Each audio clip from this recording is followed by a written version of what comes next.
मेरा यह दायित्व है कि अपनी सेना के साथ मिलकर देश के ऊपर आंख उठाने वालों को मुंहतोड़ जवाब दूं। आप सभी हमारे प्रधानमंत्री नरेंद्र मोदी जी को अच्छी तरह जानते हैं।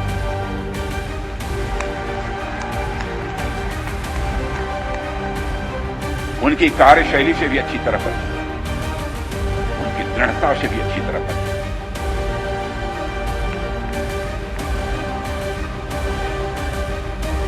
जोखिम उठाने का भाव किस तरीके से उन्होंने सीखा है अपनी जिंदगी में, उससे भी आप अच्छी तरह से। मैं आपको आश्वस्त करना चाहता हूं, प्रधानमंत्री मोदी जी के नेतृत्व में जैसा आप चाहते हैं वैसा होकर रहे। साथियों, एक रक्षा मंत्री के रूप में मेरा दायित्व है कि मैं अपने सैनिकों के साथ मिलकर देश की सीमाओं की सुरक्षा सुनिश्चित करूं। और मेरा यह दायित्व है कि अपनी सेना के साथ मिलकर देश के ऊपर आंख उठाने वालों को मुंहतोड़ जवाब दूं।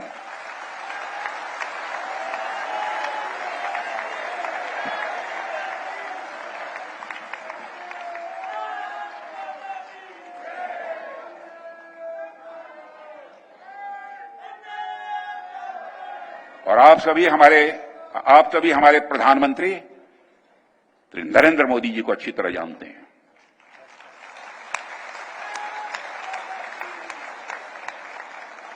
उनकी कार्यशैली से भी अच्छी तरह परिचित हैं, उनकी दृढ़ता से भी अच्छी तरह परिचित हैं।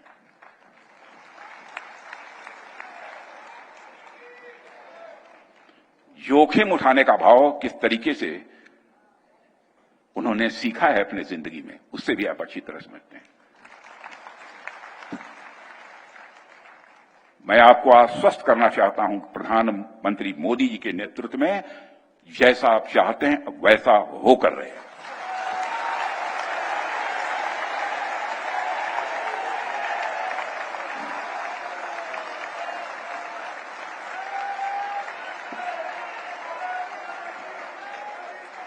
देवियों व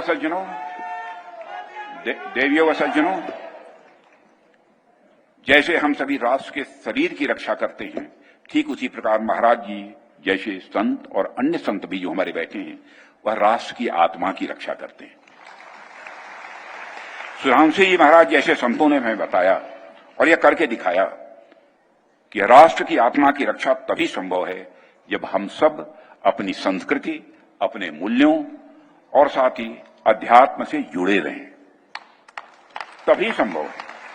भारत की शक्ति केवल उसकी सैन्य शक्ति में नहीं, बल्कि उसकी संस्कृति और अध्यात्म में भी है। फिर से मैं दोहराना चाहता हूं, ध्यान से सुन लीजिए। भारत की शक्ति केवल उसकी सैन्य शक्ति में ही नहीं, बल्कि उसकी संस्कृति और अध्यात्म में भी है।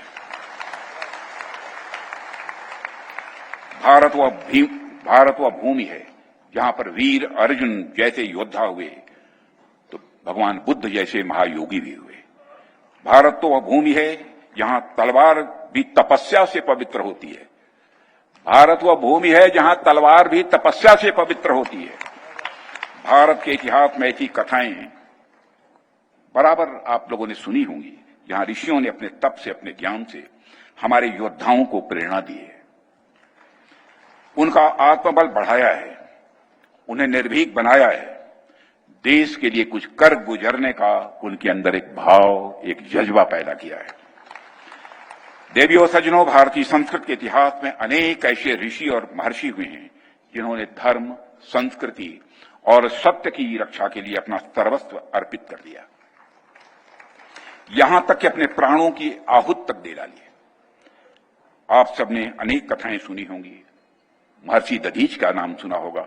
महर्षि दधीच ने इंद्र आदि देवताओं की रक्षा के लिए अपने अस्थियों का दान कर दिया था। उन्हीं की हड्डियों से बने वज्रास्त्र इंद्र राक्षसों को पराजित करने में वह सक्षम हो पाए थे।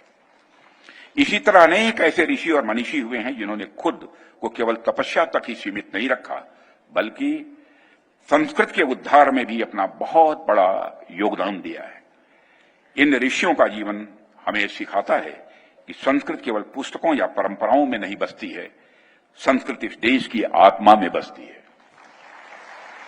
और जब तक हमारी संस्कृति में यह तत्व जीवित है मेरे देवियों सज्जनों, तब तक भारत अमर रहेगा। दुनिया की कोई ताकत भारत को मिटा नहीं सकती।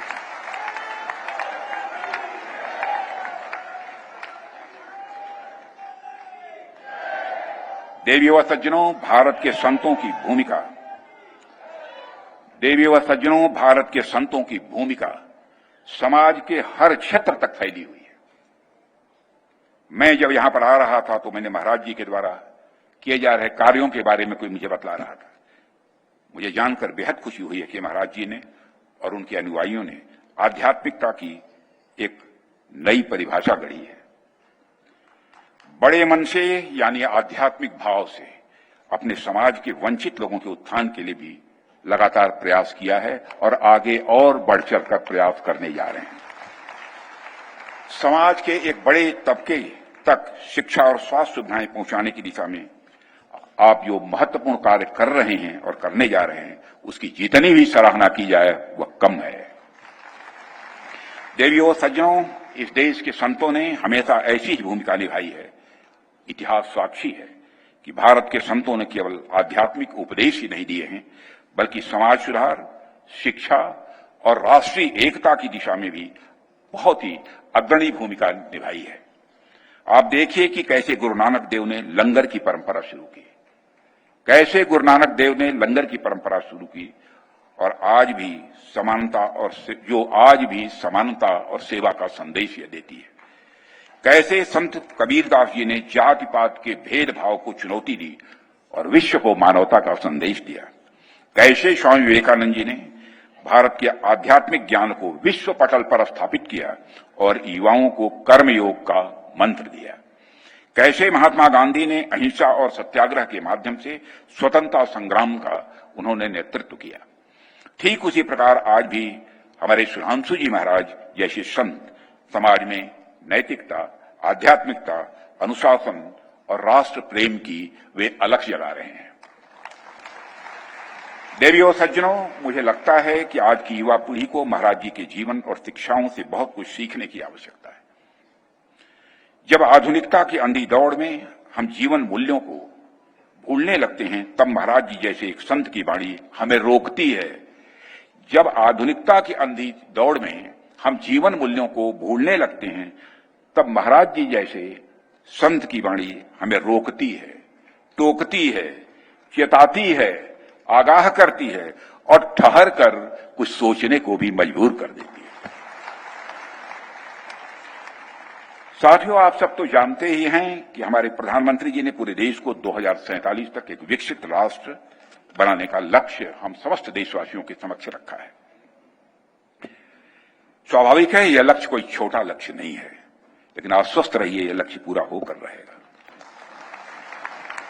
क्योंकि इस सच्चाई को आप सभी स्वीकार करेंगे कि अंतर्राष्ट्रीय जगत में भारत की प्रतिष्ठा बढ़ी है।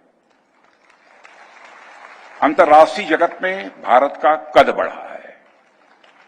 पहले अंतर्राष्ट्रीय मंचों पर भारत कुछ बोलता था तो भारत की बातों को दुनिया गंभीरता पूर्वक नहीं सुनती थी। भारत कमजोर देश है, गरीबों का देश है।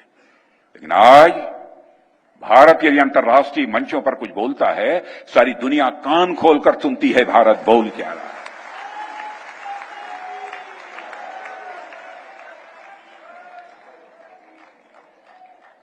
जो भारत दुनिया की नजरों में गरीब हुआ करता था,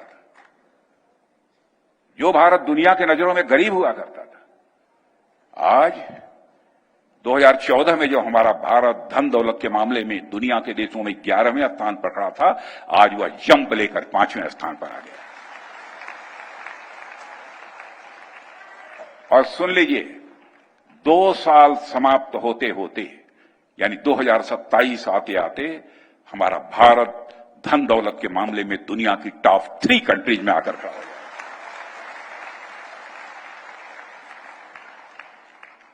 और आगे बड़े लक्ष्य को प्राप्त करने के लिए, भारत को विकसित भारत बनाने के लिए हमें हर तरह से मजबूत होना पड़ेगा।